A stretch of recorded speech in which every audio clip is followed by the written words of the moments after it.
Hello and welcome everyone. My name is Felix Brueggemann, and in this session I wanted to talk about the simulation of composites. For this I have prepared the torsional stiffness analysis of our composite monocoque, and now I want to give you a quick introduction to my person. I am a dual student since 2018. I have graduated this year in May with a bachelor in mechanical engineering. And I've been a member of Default Dynamics, our Formula Student team, since 2020, so now for nearly 2 years. As a member, I was team leader monocoque first, and now I'm the chief engineer for chassis and composites. And yeah, since my graduation, I am working now as a specialist NVH application at the BASF Polyurethanes GmbH. Now, for the agenda, I have prepared 4 points. First of all, I want to introduce you to the goal of the session. And after that, we'll go right into the pre-processing in HyperWorks, followed by the setup analysis and basic post-processing in Hyperview. For anyone who wants to learn more than in this session, I myself have completed 2 courses by the Native Lab. They have helped me gain this knowledge. So I want to give a shout out to them, and they have generated a discount code for this webinar. And if any one of you wants to learn more and really in-depth knowledge on monocoque structural analyses and also the design, I highly encourage you to check them out, and can only recommend those. So for the goal of this session, I want you to learn how to navigate and use the Altair software HyperWorks, and thus attain the basic knowledge needed for composite simulation. In this session, I will do a linear implicit FEA analysis. There are other types of analyses, for example, explicit dynamic analyses and also nonlinear implicit ones. But in this session, we will focus on the, most basic one, and that is the linear. So the goal of the session will be reached by setup and performing a torsional stiffness analysis of a carbon fiber reinforced monocoque. And without further ado, let's get into it. So first of all, pre-processing. What has to be done to manage the simulation and set it up? The first point is the geometry cleanup, and I have jotted down some bullet points right here. This is to serve as a checklist. So when you want to do it yourself, you can just look at these slides, and I will now transition over to our session. I have recorded this, so I can speed it up a bit, because this will take a while. So let's get started. We'll load in our geometry. I am using SolidWorks, and I have got the half monocoque right here. We'll now change that to a step file, and we'll have to save the surfaces, and I also save this step file as a line and with these lines in there. So these two step files I will provide to you. You can then use these in HyperWorks. This is the preprocessor, and we will just import these two geometry files and wait for them to load. Right, so now we have a bunch of parts and also very, very complicated lines, and it doesn't look anything like we want it to look like. And the first step was to get this all out of the way and start building up some components and assemblies within HyperWorks. I will now categorize this into a monocoque and chassis assembly and also a suspension assembly. And the suspension we will divide into a rear and front suspension. So now we then add also a composite assembly within the chassis one, and also one for the tubes. So main hoop, front hoop. And first of all, we'll get started and look for our monocoque in this pile of CAD geometry. So there we have the body. And now we want to take all of these surfaces that are on the outside, so basically the mold surface, and select all of the faces. So we can just right click on any of the face, then go select the face option, and I'll just zoom a bit, fast forward a bit, click on all of the other surfaces needed, and once we have them selected, and we're pretty sure we have everything, we can go into the Organize tab, just right click Organize, and then with the monocoque active, we can copy them into this component. So we'll do the same thing for the main hoop and the front hoop. Next up, we'll just have to look it up and select surfaces again. Just select the adjacent surfaces by right-clicking, deselect any surface like this. Here we can see that there's a small fillet, and we don't want that, as when we go to meshing further on, there will be very, very small and skewed elements generated. So we'll just omit those surfaces and we'll patch them right back up once we have copied them into our structure.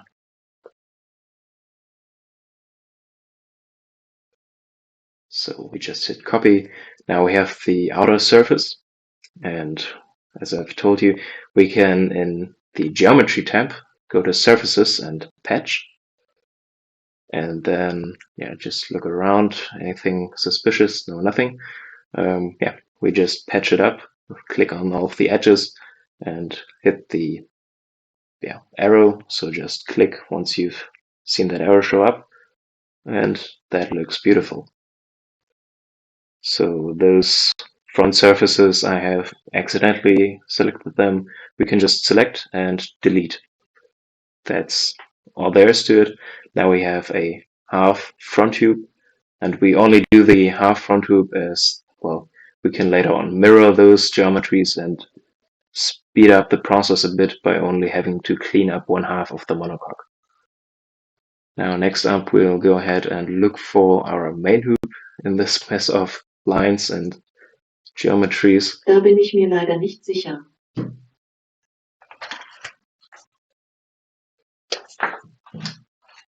And we have found it. So now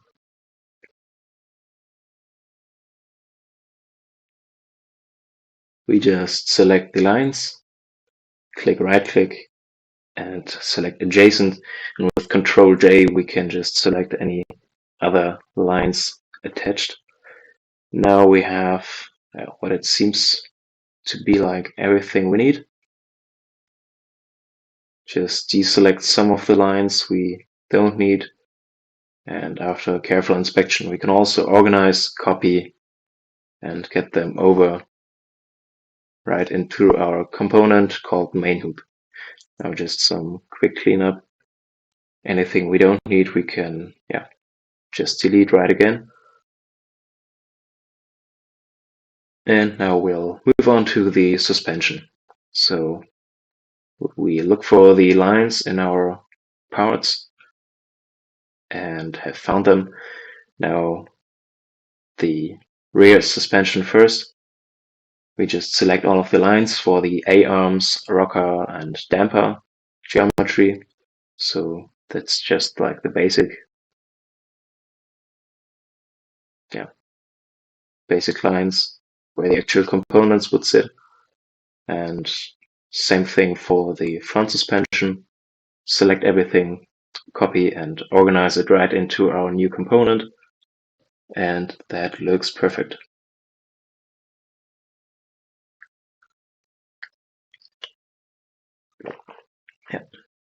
Everything we need, and this will be the start of this setup. Right. So now let's fast forward a bit. I have now cleaned up and also sorted everything by color. We have our SE 3D. This is the structural equivalency 3D model with all of the different structures needed as for the rules. The names like FBH, that would be the front bulkhead, and all of that you can look up in the rule set. And now we carry on with our cleanup. We want to suppress these lines around the suspension pickup points, as the elements would have to form along those, and we don't want anything restricting good elements to form. So as we don't need these, we don't have to match any elements for brackets. We can just suppress and make our life meshing this geometry later on a little bit easier. And we'll do that for a lot of the lines on the monocoque, and also where needed we will split the surfaces into separate ones, and we can just use the split tool right up there in the geometry tab, and we'll do this by plane. So that's one option. We also have a whole bunch of other ones. For example, nodes, we can split along nodes, but right now this is the simplest solution. So we'll just select the plane, orient the split tool, and split these surfaces right here in the rear bulkhead. So then we can also manage the surfaces that are not going to be front bulkhead laminate and get them right in the other component. So that's basically what I've done to get this. And we will now move on to some washer splits. So washer splits, basically they create a circle, as you can see here, around your pre-existing holes. I have set a offset of 2 millimeters, as I want to mesh this geometry further on with 2 millimeter elements, so we get nice and very clean elements around these holes, as the stresses they concentrate around them, and good elements are key to success right there. So now you can see I have done that for all of the holes. Right, that looks perfect. Beautiful. And also around any opening that's not basically the cockpit opening or the front and rear bulkhead. That's also where I've done this washer split, just to get some good elements at the edges and not get any high stresses. So you might think I have got everything right, but you have to watch out for all of these small surfaces. You don't really see them, and you can't select something you can't see. So it's really helpful to do this the way I'm doing right here. So just go get everything into one component called monocoque, and then select it and split it up into other geometry. Now, once you're sure you've got everything correctly ordered and organized in components, you can delete the monocoque. We'll just go ahead and patch up some of these holes. We don't want to simulate with them. Well, we only have those on one side, so when we later on mesh it, we don't want the holes to appear on the other side. Now we'll just use some lines to imprint all of the needed geometry. We want to attach the main hoop right there, so we want some elements forming along those lines. And same thing for this part of the monocoque. Right here we have critical spots where the stresses will be high, and so this geometry doesn't look like it does in reality. Now we just want to fix that, and we can use some lines to then imprint onto these surfaces. And we will, after some trial and error, get some good looking lines along those points imprinted onto the surface right there. So we just select 3 or 4 points, get a nice spline, and can then also imprint it. Right. So that now looks a bit more like reality.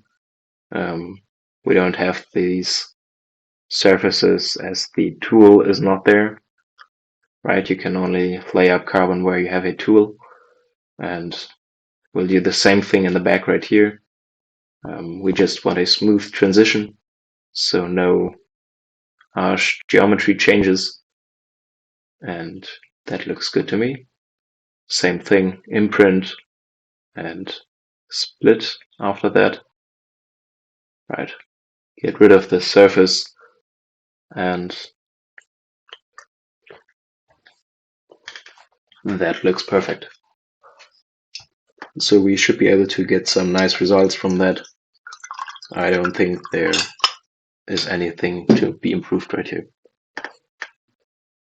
And now we want to attach the main hoop later on. For this, we also have to split the main hoop at the bracket heights, and we just use some lines, draw across these bolt holes, and then split the main hoop line using the plane tool on the line we have just created. So orient that and go ahead and split that right there. We can delete the line afterwards. Now we'll do the same thing for the bottom bracket, and that looks good. Yeah, this top of the main hoop, we don't need anything more than the half. So we split it right down the middle and delete the left-hand side. So we only have the geometry on the right one.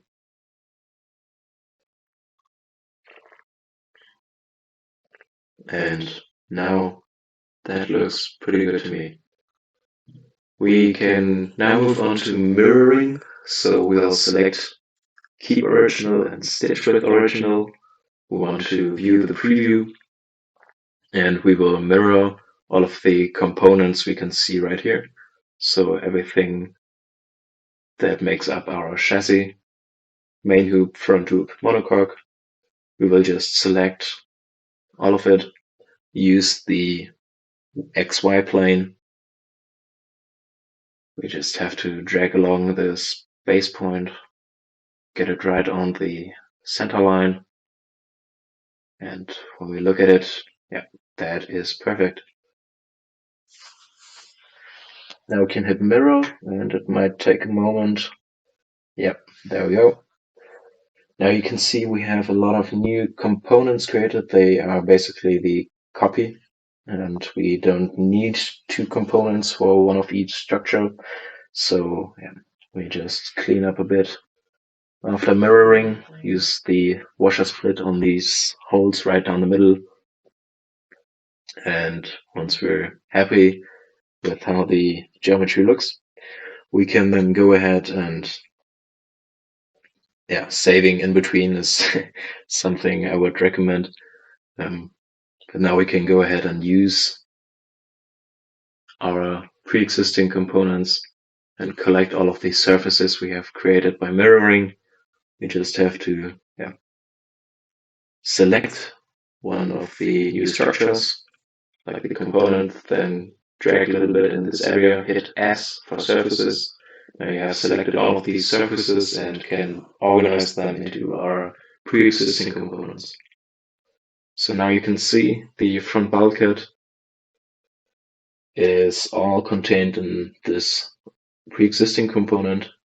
The new one, it's basically empty. And we'll just do this also to demonstrate. Right now for the front hoop, we can see the front hoop 1 on the left side there.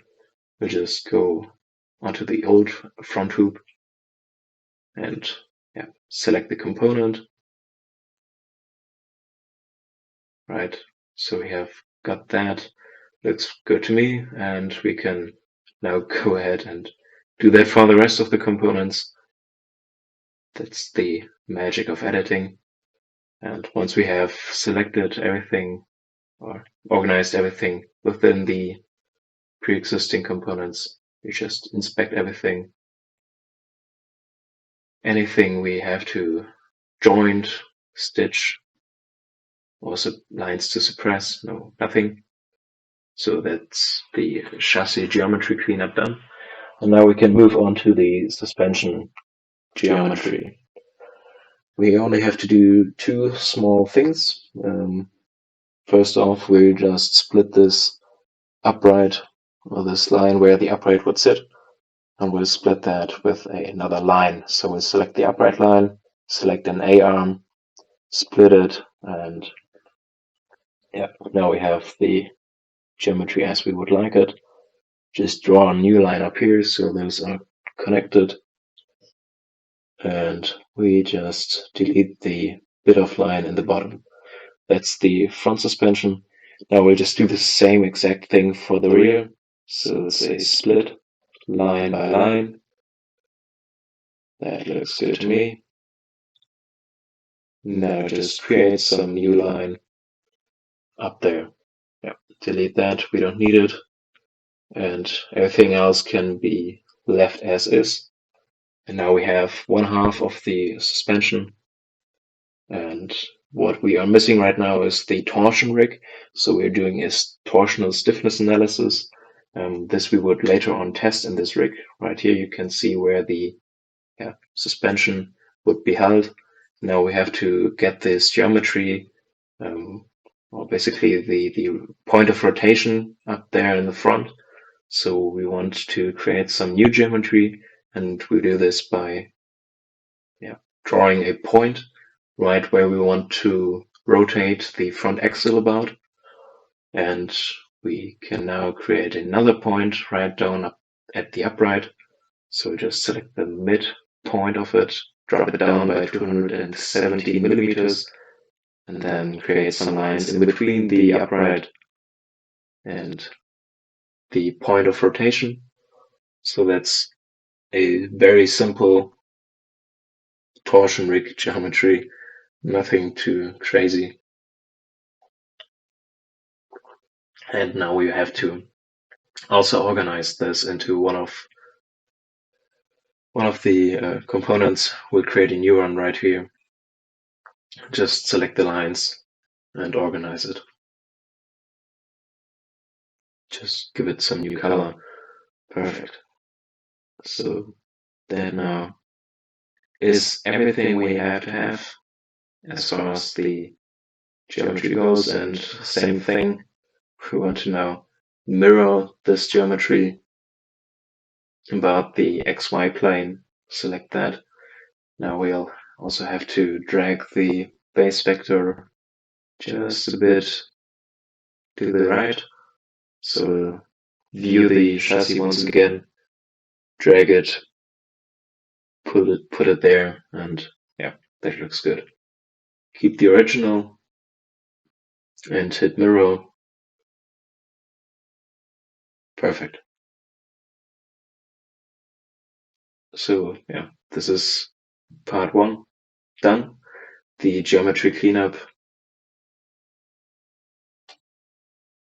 And yeah, we just, one more thing, have to split the uprights. We want to attach some loads and constraints later on, so we want elements to form right at that midpoint. And now this is part one done. Just inspect everything. Perfect. Now before we go on to creating some material, I have a slide right here for you. This is once again just a checklist. Please refer to the video. All of the information is also contained within the model I will provide. So if you want to do this yourself, you can just load up the model I give you, delete all of the stuff I have created, and basically go back to this point. And when you do it yourself, you can refer to this slide. So for the material definition, that is the next point, we want to create for the suspension and roll hoops, first of all, some beam sections, then create the properties for these sections or for the geometry, and after that, some material cards, so some very normal isotropic behavior material, Met1 is that. And with creating material, you have to be aware of the unit system we are using. I know there are some FEA tools like ANSYS. They manage all of the units for you, but most other CAE or FEA tools like HyperWorks or also Abacus, you have to know what your unit system is and you have to stick to it. So you don't get any funky results in the post-processing. With that in mind, for the monocoque later on, we'll have to just import some solver decks. I've got some solver decks for you, so you don't have to type in everything. And I will show you now how to do that. So let's get right back to the video. And first up, we have to create some properties. Now you can see, for example, here we want to create a property for the main hoop. We have to define a material and a beam section. Now these beam sections, you can just create them by right-clicking and hitting beam section. This we will name MH, so main hoop. Let's say 25 by 2.5 millimeter hoop. So that's the minimum required by the rule set of Formula-Student. And this, we will create with a tube cross-section. So we select the section type tube and enter the outer and inner radius. So once that's done, we'll do the exact same thing for the main bracing.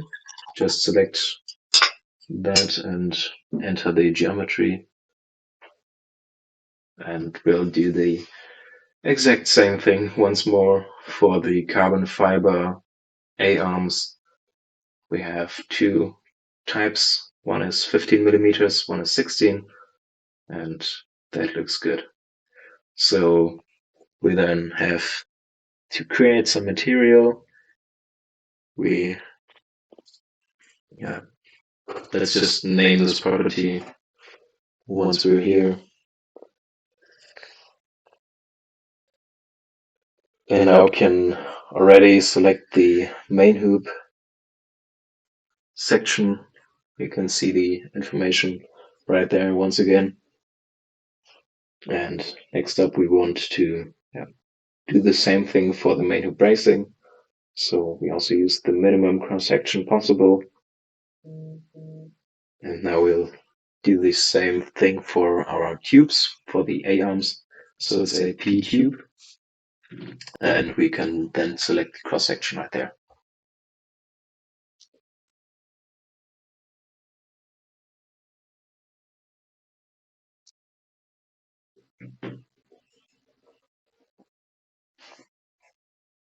Now we just do some color coordination.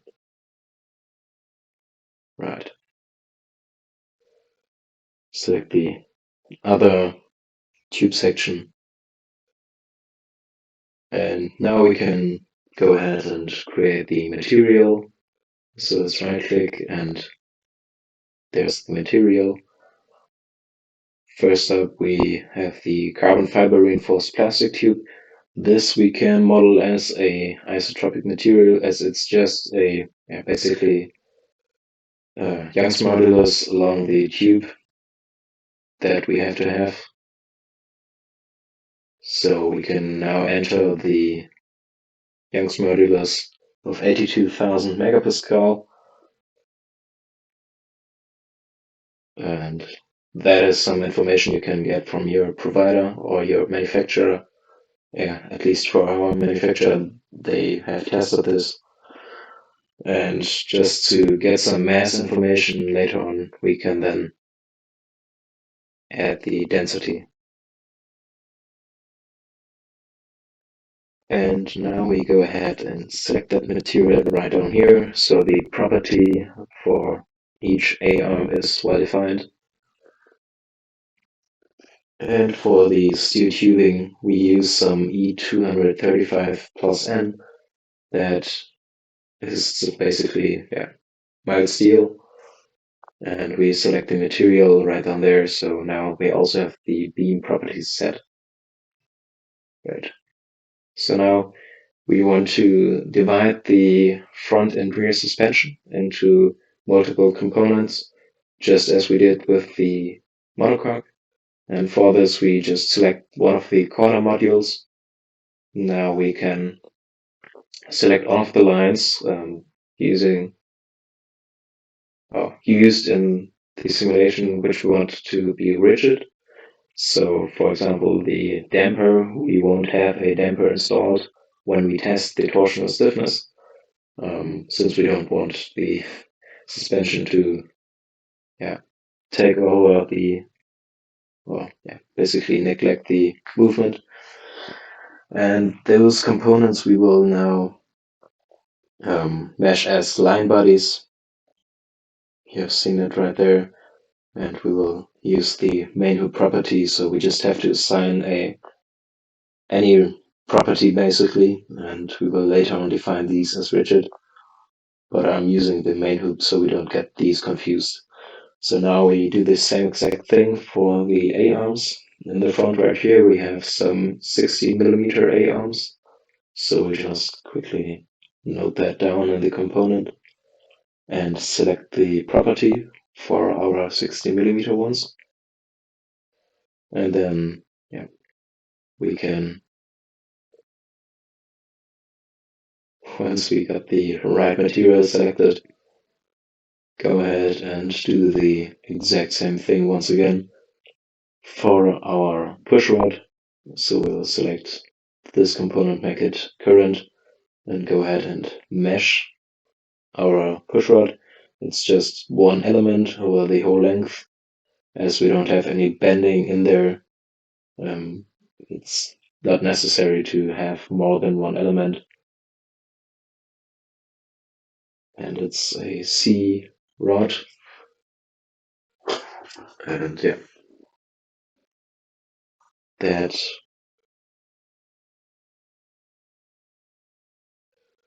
geometry or the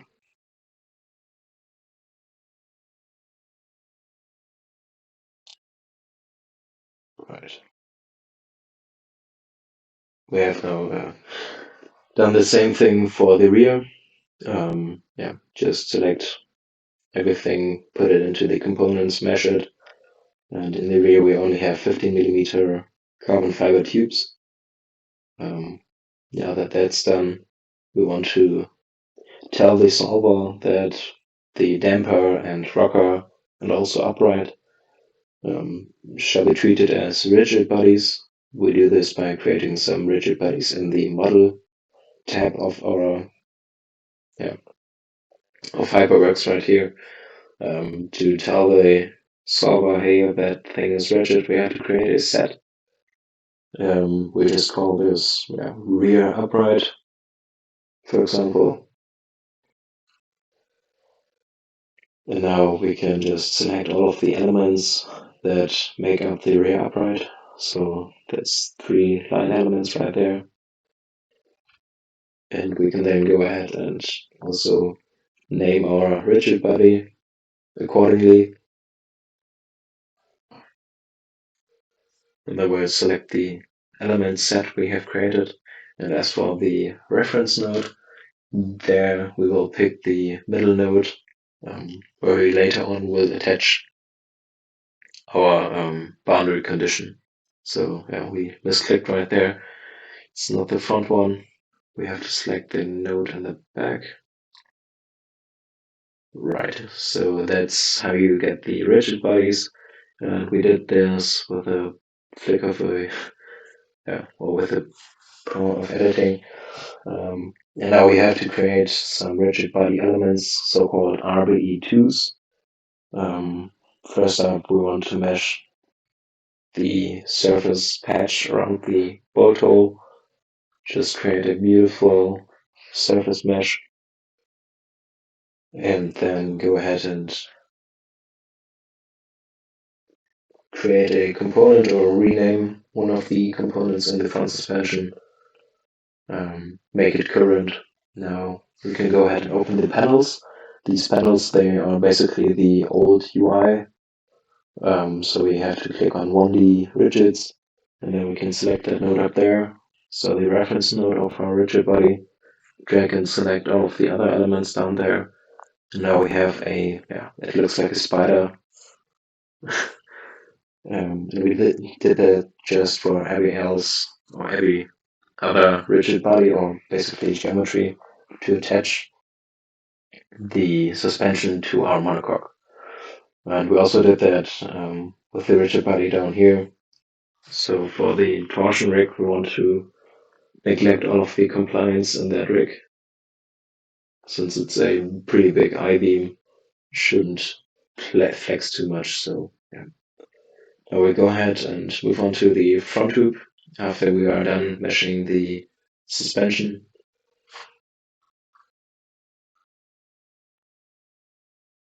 Now we create, first of all, also a material. The front tube, we mill the front tube out of a 40 millimeter thick 70-20 aluminum plate. So we create the aluminum property and also the material right here, enter all of the data. You can find these properties basically anywhere on the web. So these are some generic 70-20 T6 data, nothing special. And yeah, assign that material right to the property and also assign a thickness to the property. And one thing you have to do is tell the solver in which orientation this property now is supposed to go. So that's the Z offset right there. Now, you can see I want to split the geometry so I can generate some nice elements. I just did that with the plane split as we did before. So we just want these bends to be separate surfaces, so we then can use the panel mesh and create this beautiful 2D mesh along the front tube. And I did that off screen for the rest of the front tube. Now we'll move on to the main loop. Same thing. First up, we want to split the geometry so that the mesh later on we create it along all of the lines where we want it to be. So we have to connect these lines later on. Therefore, we want some nodes to be placed at that point and to force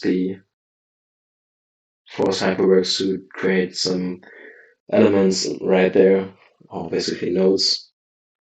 We just split that. Now, same thing as with the rigid bodies of the suspension.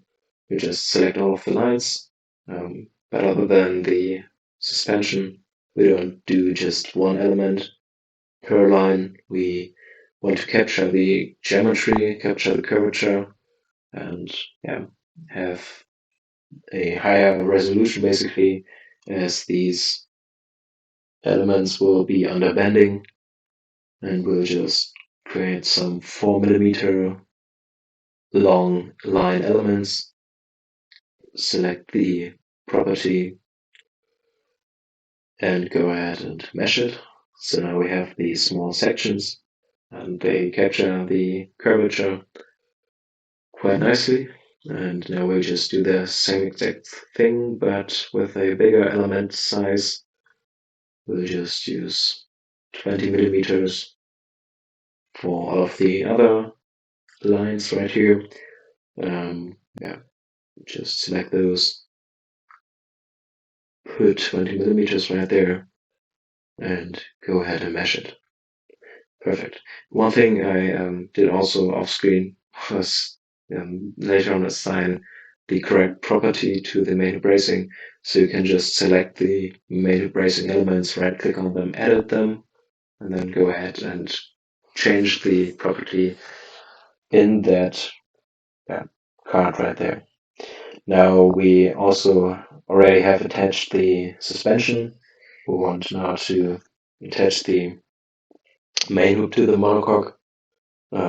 Once again, we did that split earlier on so that we now have a node sitting right at the level of our bolt holes. So we can select that node, select the bolt hole elements, and create this same exact spider geometry basically to now create rigid body elements with all degrees of freedom fixed.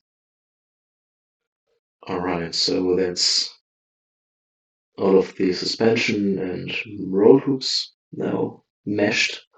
We will carry on with the monocoque itself. It's just a very simple general 2D mesh. A lot of geometry we can also use the panel mesh for, but it's pretty efficient to do it with the general 2D mesh. We will select a 2mm element size, and we can now create some beautiful quad 4 elements. And I usually do it one by one, so we'll start off with the front bulkhead, and I just inspect everything. You can also tweak the number of nodes per line so that you can create some quite nice and very homogeneous 2D mesh. I just tend to look at all of the elements. And now we have created every element on every surface of the monocoque, and we can now inspect it. Yeah, that looks good to me.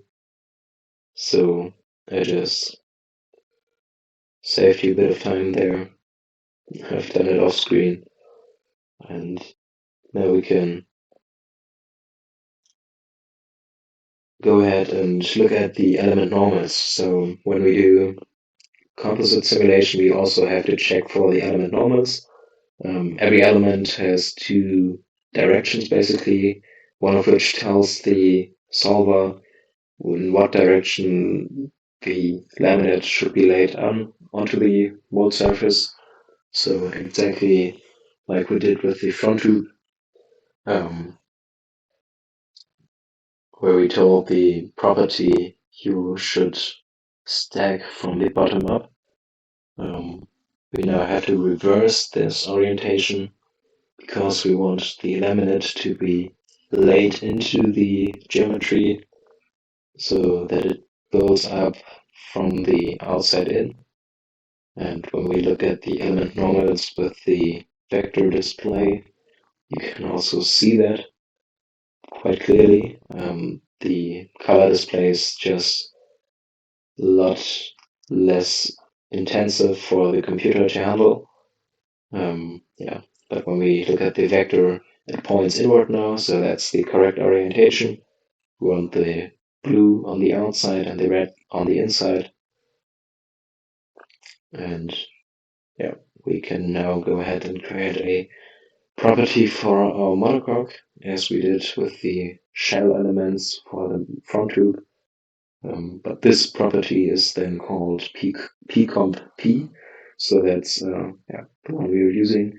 We tell this property, hey, that's the bottom. Please start there and lay up in towards the monocoque.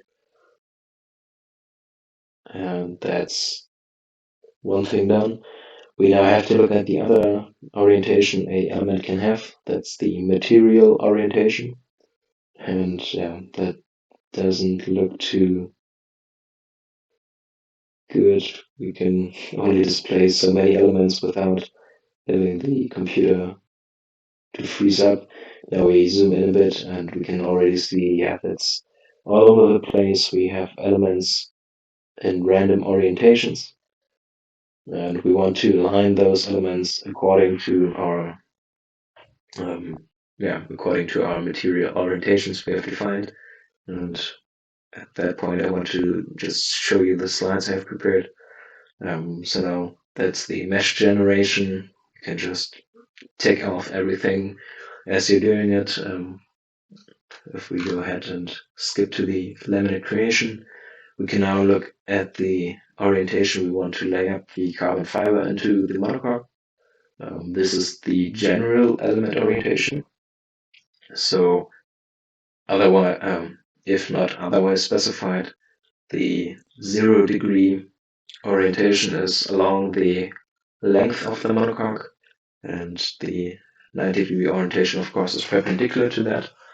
But we have some areas in the monocoque there. We have the element orientation deviating. For example, the front bulkhead.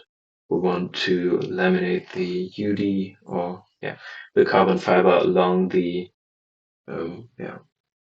geometry, and also for the main bracing support structure. So that structure right over here, the direction the fiber should be laid in is in the 90-degree direction, basically. So that's the 0-degree in this area. And for the vertical main bracing support structure, so this red area, the fiber should be aligned alongside this edge right here. And that's what we want to look at right now in the video. So let's just go back to it, and we'll go ahead and create a system. So we want to have some nodes. We just create 3 nodes and put them in the origin. So it's 0, 0, 0, and one more node for the y direction. We'll just put it at 50 millimeters, and another node for the x direction. So that's 50, 0, 0. And now with these 3 nodes, we can create a perfectly aligned system. So we just go to the Model tab, select the system, click on the origin node, select the origin, click on this node for the x-axis, and then select the last one for the xy plane. And now we have created a system that we can now use to assign material orientations as per the specified design. We'll just go back to the Composite tab, click on Material Orientation, and deselect the tubes, so we only have the monocoque shown. Now we can just select all of the displayed elements, and Material Orientation method, we will select the by system axis, select this system 1, so that's the system we have created, select the local x-axis as local 1 axis, and we can now see by projecting this system onto the elements. It's a bit slow now, the computer. All of the element orientations have been aligned accordingly, except for the front and rear bulkhead, but we'll take care of those off screen. I'll just show you some methods to now then create the deviating geometry, the deviating material orientation. So you can see this doesn't look like the orientation which is specified. And we go up here, select the aerospace, and drop-down menu opens up. We can then go to Composites and use the material orientation tool right here. There you have a window popping up. We can select elements by component. So we'll go ahead and select the elements of the vertical main bracing support right there. So ID number 56. Hit OK. Now we hold down Shift and deselect the elements in the front right there just by dragging over it, and click OK. So we only select the elements in the vertical main bracing support. Now we want to align these elements according to that curve. So we just view all of the geometry once again. So we now can select the lines right there and assign the orientation accordingly. Now we have the elements oriented along that edge, so that looks good to me. Yeah, and we can just quickly review what it looks like right next to it. Yeah, click review, so we have the fiber orientation in 0 direction right there meeting. And now I've done the same thing for any other geometry. Let's look at that area, for example. We have some orientations going up. So that's the dashboard, for example. And now we move on to creating some rigid connections between the front bulk and front hoop and the monocoque. We want to just use some RBE2s, exactly as we did for the main hoop, but we don't have any bolts or any holes right here. We will laminate this front hoop right into the composite structure, but this method can be then used to basically attach any other roll hoop. If you have a front hoop which you bolt to your structure, you just do it exactly like the main hoop. I've just experimented with the methods of attachment. I've used contacts and various other methods to attach it. This seems to have results. This method yields results that closely match the measurements we have taken. Therefore, I use this. There are better, other alternatives. If you want to know more about this, I'm happy to tell you in the Q&A afterwards. So we just create some patches of RBE2s. Create a rigid connection between the monocoque and the front hoop. And now that that's done, we can go ahead and mirror all of the elements. So exactly like we did with the geometry itself, we are now just mirroring along the XY plane.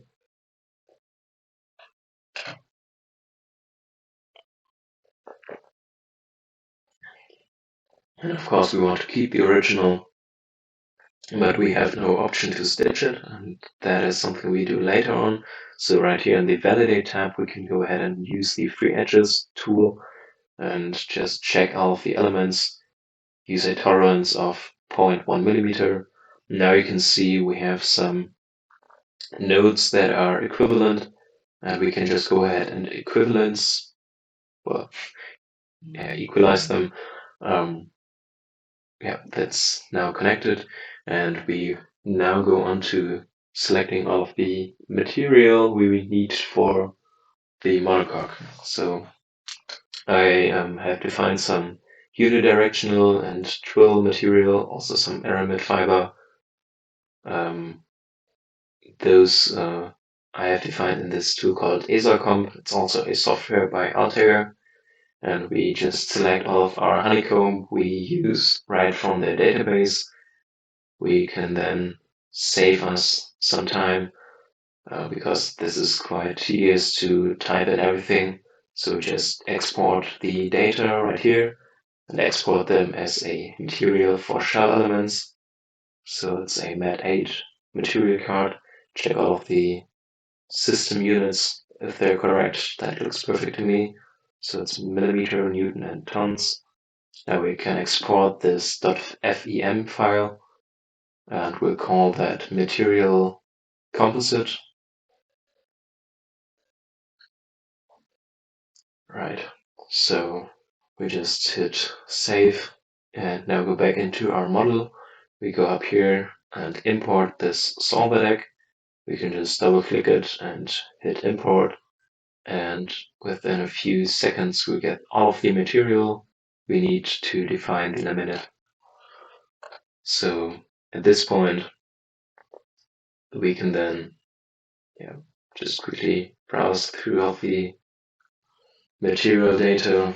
If you had to type in all of those numbers, you'd be, that would be like 5 minutes work maybe to get it right without any mistake. And this way we can save us some hassle, do it really quickly. And now before we go ahead and model the composite, I want to quickly show you what a plybook looks like and what we will be doing next. So right here on the right hand side, we can see the plybook. There is the actual plybook for this monocoque, so it's not something I made up. I want to later on show you our measurement results and compare it. So this is legit, and the material is exactly the material we used. So first of all, we now create sets, then plies, and then assign all of the material and orientation as well as thicknesses. And we then have basically a table that looks like this left-hand side here, right in our model. And we can later on then check the zone thickness to see if we have created everything correctly. And now I will just switch back to the video and we'll go ahead and do that. So now we are in the Model tab. We have created a Composite tab and a laminate at first. So now we create another ply, or our first ply basically. And in this ply we have to define a material, a shape, and then later on the thickness and orientation. So we want to create another set, or all of these sets I have shown you in the slide right here, or I'm showing you right now. So the set number 1, that will be most of the structure of the monocoque. So we can just select the elements by component and select everything with one exemption. So just hold down Shift, select all of it, and then deselect the shoulder harness bar and horizontal main and bracing support. That looks good to me. So we, as our first layer, laminate a ply of twill carbon fiber, and that's just set 1. We have to create 27, if I'm not mistaken, or 26 maybe. But for the demonstration purpose right here, we will now create the material, or assign the material and thickness right to the ply. And we now have the ability to select the set number 1. And there you can see it. Set number 1 looks exactly like the ply. We can then just drag and drop it onto the laminate.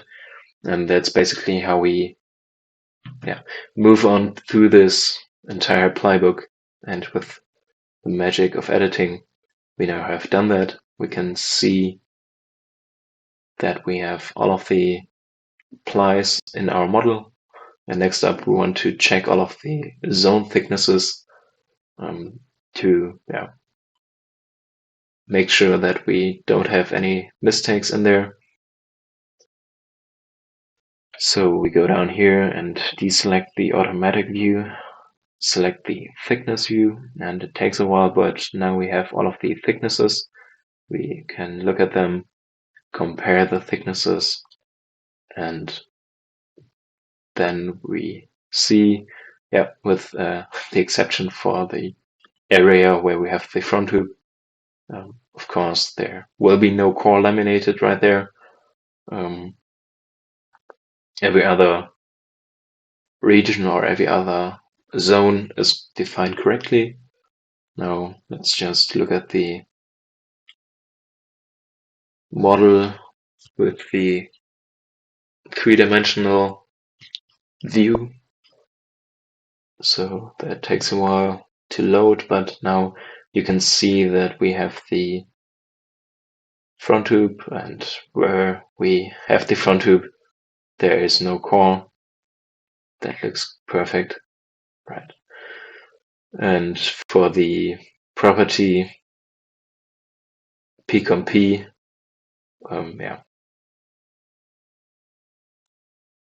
we have assigned that to the laminate, so that we can actually display it, right? And now if we want to take a look at the laminate structure, maybe even see if we have the right order of plies, we can use the property view and take a section cut, or basically hide some elements, and then look at the structure right there. Now, before we go on and do the loads and constraints, we just look at the slide for that. And now, we want to set up the modal and torsional analysis, and that's what we'll do exactly in the next step. And so these two slides are to show what we have to do. First up, we want to create some constraints for the torsional analysis. I'll do that first because we then can just delete it later on. You can do it either way around. So I'll just set up the torsional analysis right here. Select the node right in the middle of the upright. That's why we have created the split line earlier on. And now we want to keep track of all of the loads and constraints. Therefore, we have a collector, name it accordingly. And now that we have the loads applied to the front, we want to constrain the uprights in the rear and also the point of rotation for the torsion rig. First of all, the rear uprights, we constrain them in the translational degrees of freedom. So they are free to rotate, but fixed in place. Just drag and select over the nodes and hit create. So those two are done. Now we want to deselect the degree of freedom number 1. That would be the x-axis. And we would just want to support this in the y and z direction. Now we'll create another collector, call it SPC, so single point constraint, and make it current. And as with the geometry for the monocoque and also the suspension, we now select the loads, or basically constraints, and organize those right into the new collector, so we can use these.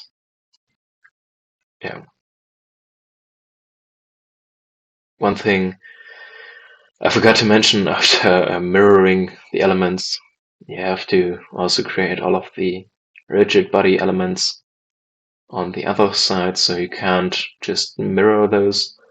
That's that. And now we have all of the rigid bodies, we have all of the loads and constraints applied.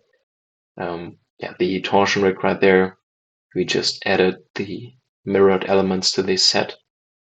And now we can move on to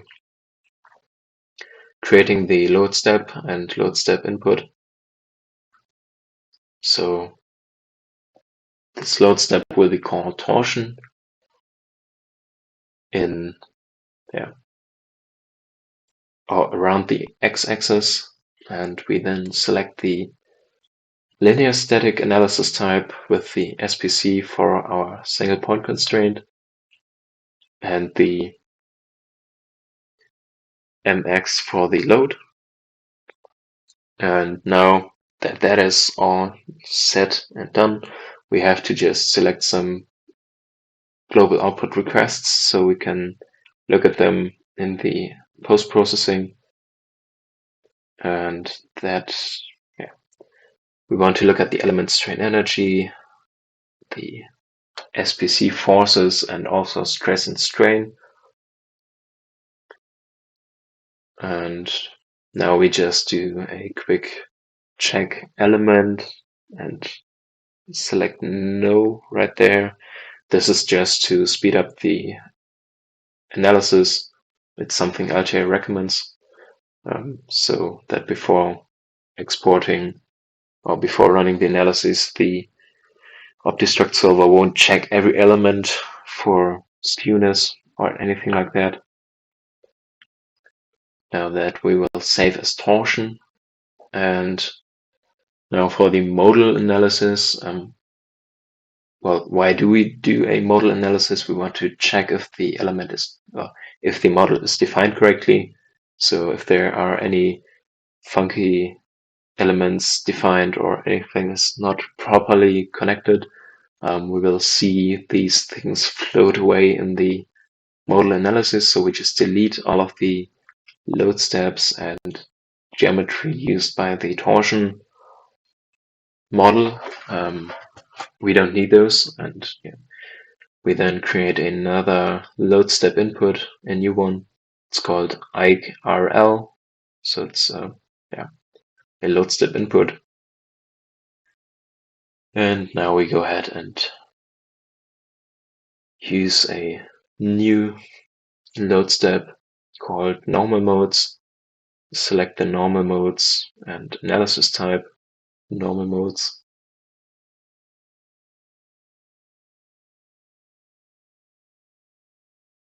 Right there. So we can then use the method we have created as load step input, and this will then calculate the first 20 normal modes of our monocoque. Now we go ahead and save this. We don't need any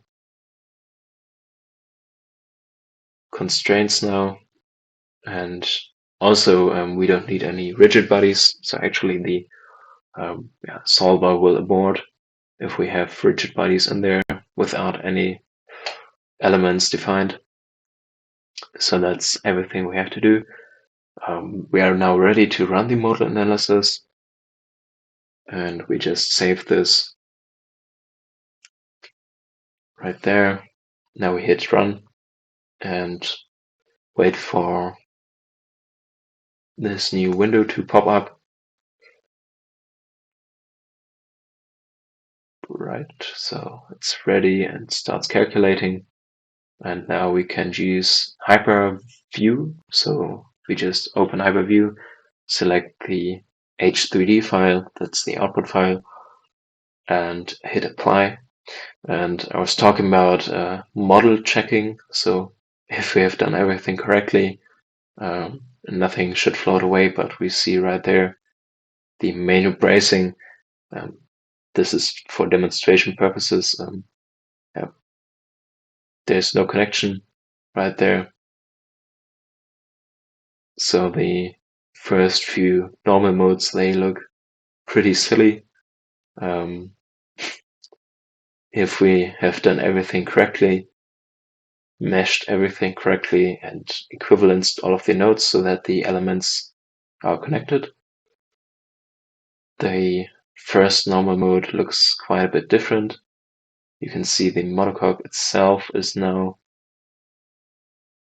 moving. Now the first few modes, they are rigid body motions, so it's just rotation about one axis or translation. But now the seventh one is actually is basically the first real one. Now we can just hit this bounce effect, and I could look at this all day. It's pretty neat, and I mean, it's also quite interesting to know what your first order normal mode is, what are your frequencies you have to watch out for. I'm, after all, a NVH specialist, application specialist, So this is something I have to deal with in my day-to-day job. And we can see all of the modes we have calculated. So I'll just go ahead and look at the monocoque itself. It's quite unique to watch. Also the front tube right there. It's not the most accurate representation, if you will, but the results, they match the measurement quite well. So even though the front tube should be attached up there in the front, it yields better results without. So maybe we'll also glue it in next year. So after looking at the modal analysis and everything looks good, we can then go ahead and do the torsional analysis. We just used the model we have saved earlier on and do the exact same thing. So it's just save as.fem, hit OptiStruct, and away we go. These options you see in the bottom right there, the NT20, so we calculate on 20 threads. And now that we have the torsional analysis, we want to do some post-processing. And this is the way we have measured the deflection in Z along the monocoque. We have just a dial gauge situated on all of these points. Now we want to model, or we want to look at what the simulation tells us. And for this, I have a Excel file I will provide you. We just have some notes I have selected. And now we can just use those to extract the deflection in Z. So we just hit the displacement in Y. It's Z in reality, but the model system model is a bit different. But the deflections are then entered into this slide, and we get this beautiful chart we also have in our presentation. Coming back to it, you've seen the modal analysis being post-processing of that. This is the element strain energy density for the monocoque torsional stiffness analysis. Basically, you can see all of the areas that are under high strain. So the front tube is an area that's pretty important. Also the area around here. So that's why I have used the lines earlier on to create some beautiful geometry right there, because otherwise you would get some pretty high peaks, a lot of strain in that area. Then we just look at the angle of rotation. This is pretty important. As you can imagine, the torsional stiffness of the entire monocoque can be pretty much affected by just one of the sections. You can think of it like a spring or a spring in series. If one of these sections is really weak or has a low stiffness, the overall stiffness is affected heavily, and that's why we want to have a pretty even climb in angle of rotation so that we don't have any weak spots. But unfortunately, we can already see that the measurement tells us this area right here. So on the front, it's where we lose a lot of stiffness. That's just something I wanted to give you as a piece of information when you yourself would be creating or looking at a monocoque, building a monocoque. Watch out for the geometry. You have a lot of opportunity, and you can also lose a lot of stiffness opportunities with the geometry. But without further ado, that's all from my side. if you have any questions, I'm up for questions right now.